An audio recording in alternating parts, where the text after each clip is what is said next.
Explore distinctive tastes from different cuisines and discover what drives and shapes the Filipino food culture today. Explore Eats is a running series that features the best destinations where you can try the latest and greatest food offerings in the country.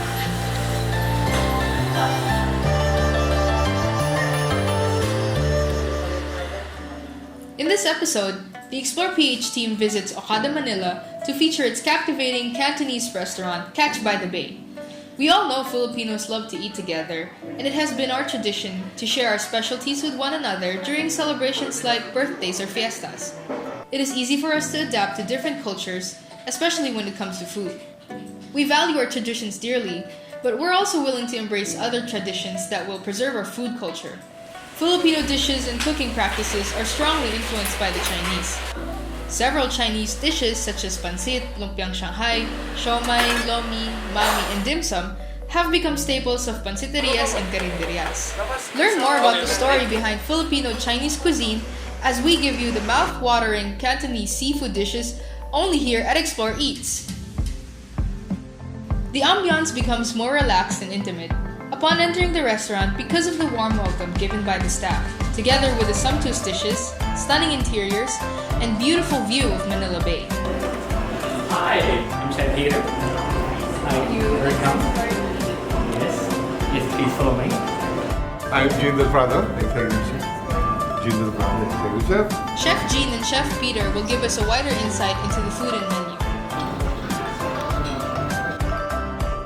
Cantonese cuisine has a wide selection of food and flavors, and each ingredient, meat, vegetable, spices, holds meaning in various cooking methods that satisfies different kinds of palates.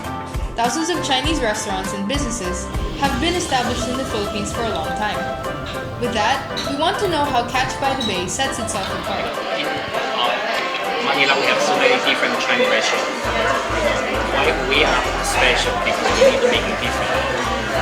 Why the guests return back? They want to different. My job is make it different. My job is make you happy. You're happy, we come back. Then again, I will make it more different taste, different presentation. Also, what makes it different, para malaman din nila, yung chef mismo pupunta sa harap ng guest at tinatanong sila kung anong preferred cooking style. It means, minsan wala sa menu, di ba, yung cooking style. Meron siyang gustong ipaluto, parang nalala yung nanay niya, tsaka mga lola niya. Yung niluluto nila sa bahay. Yun ang sasabihin niya sa chef, yun ang lulutuin ng chef para sa'yo. Kaya ibang klase. So this one really usually smell the seafood. Yes, because I put a special liquid. You know, the wine from China. Right. You are driving today or? No. Yeah, okay, that's fine. You can eat. Can we get drunk? Yeah, maybe. Yeah. Let's have a special glimpse of Catch by the Bay's kitchen. We have observed their cooking techniques, ingredients, and how they prepare the food. Most of the dishes are cooked quickly and traditionally at a specific temperature to balance the taste and retain the nutrients. The seasonings and sauces are carefully measured in order to emphasize the natural flavor of the dishes. Even the food presentation is perfectly executed, which makes it more enticing. The Explore PH team picks their favorite dishes and highlights what made them special.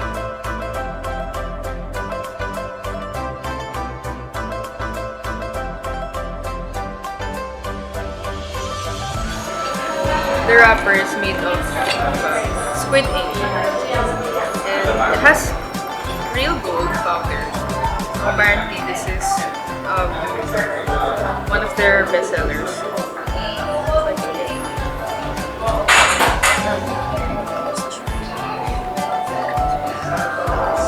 Very fresh, very light.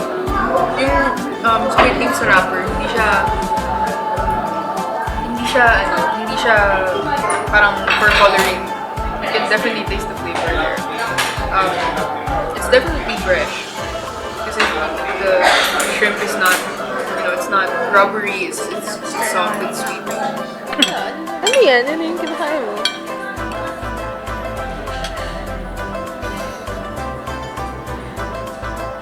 Sure. Kanina pa to eh.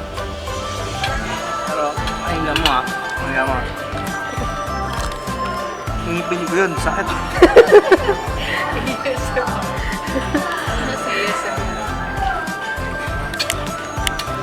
Kunat pa ikaw. Gutom pa rin, no? Saya. Gutom, di ba? The best. Sarap. Shawang pao. Shanghai style. Sauce. Soy sauce with garlic.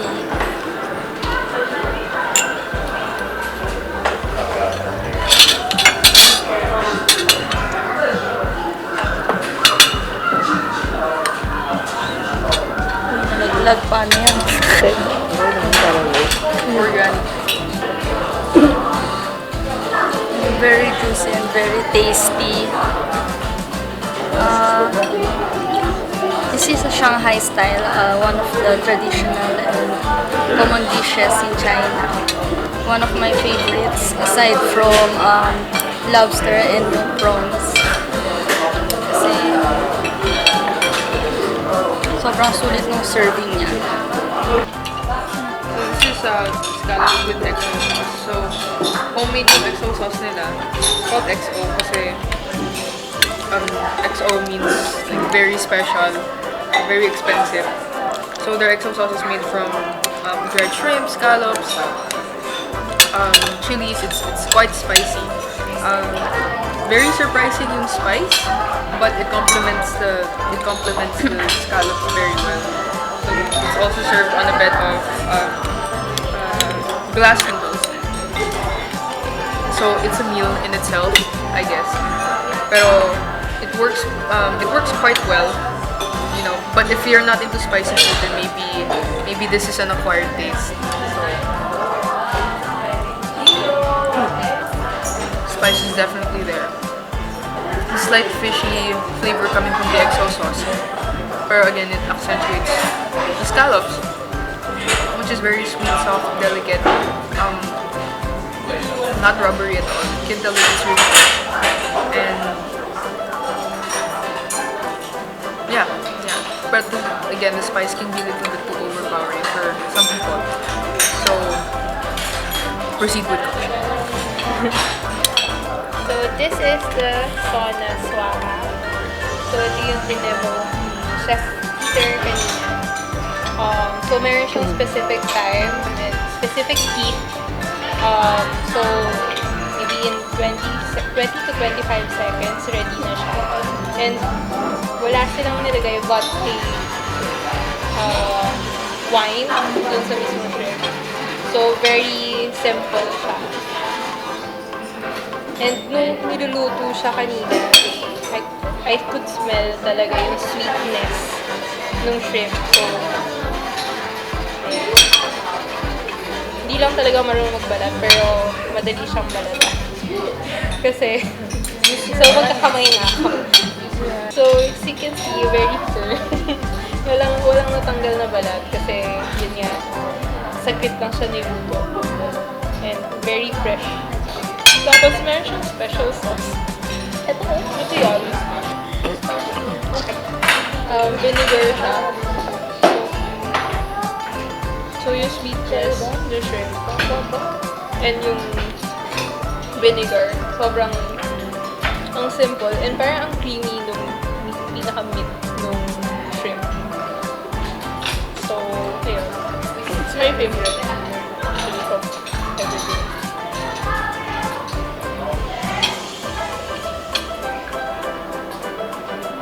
So, second one, then I'm gonna steamed peacock grouper with superior soy sauce.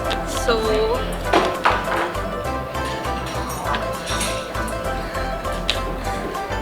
akala nila peacock talaga yung isa-serve. But, yung way of presentation lang nila is it's sliced na parang peacock. I'm not really a fan of fish. So, and this parang medyo tough siya for me.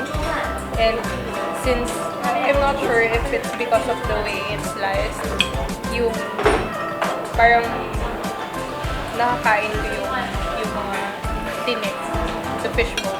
What surprised me with the dip is yung kick ng spiciness from all that we ate. 2 items lang yung very spicy. So from very mellow na flavors, tas biglang spicy. Parang nagising ako ulit. Okay, so I'm gonna try the jade lobster. Actually, it looks like cauliflower. So,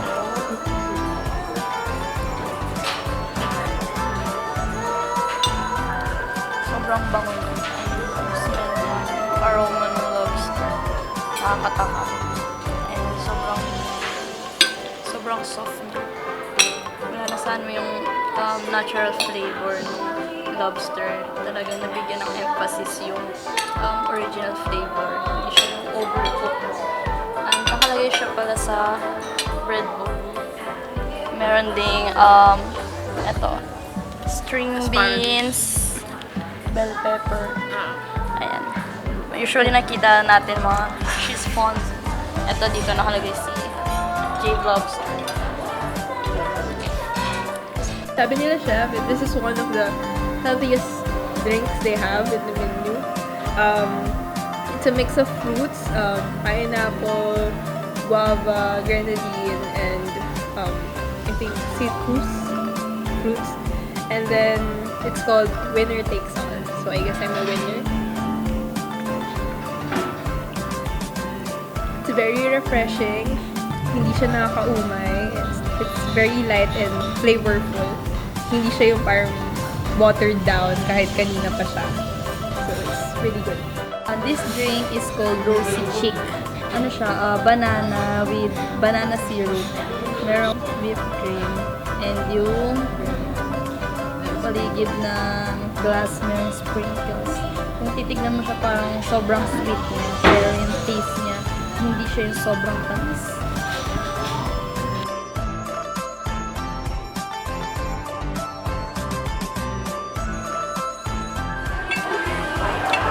Is there something special with the ice cream? It doesn't melt that easily. Exactly. Yeah. And the texture is different. Yes. It's time for the Explore PH team to share their dining experience. For first impressions, the interiors are tastefully decorated. You know, the gold fits the Chinese motif of flock. So, and it's also very inviting. You know, you have the staircase, you have the elevator that's also accessible for PWDs. So that's always a big plus for me. It's upscale where it's not intimidating. Guests can go and enjoy the view and feel at ease because they're very accommodating. Although, I must say, once you enter the restaurant, it will look a little bit high class or a little bit intimidating for my own taste, simply because of, you know, there's a waiting lounge and you have to be weighted up to the second floor to the actual dining area. But for me, that just elevates the experience because you actually get what you pay for.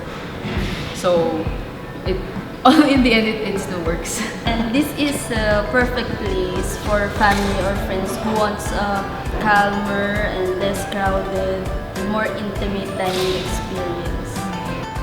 Coming up to the second floor, they also have an interactive menu where you can check out the dishes even before you make it to your table. And you can also already do place an order.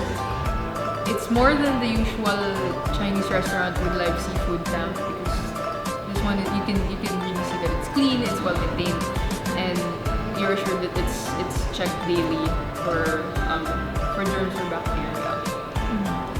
They have this systematic way of welcoming their guests, and once you're seated, they ask you about your allergies or your preference with your food. I think that's one of the big pluses also for Catch by the Bay.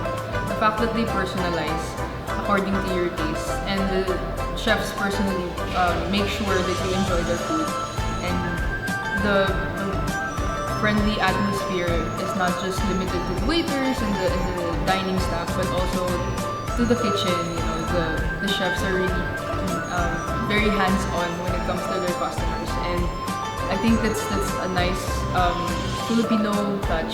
You know, it's it's nice to see that we have foreign chefs coming from Hong Kong and China, but they are very Filipino when it comes to hospitality, and I like what Chef Lau said.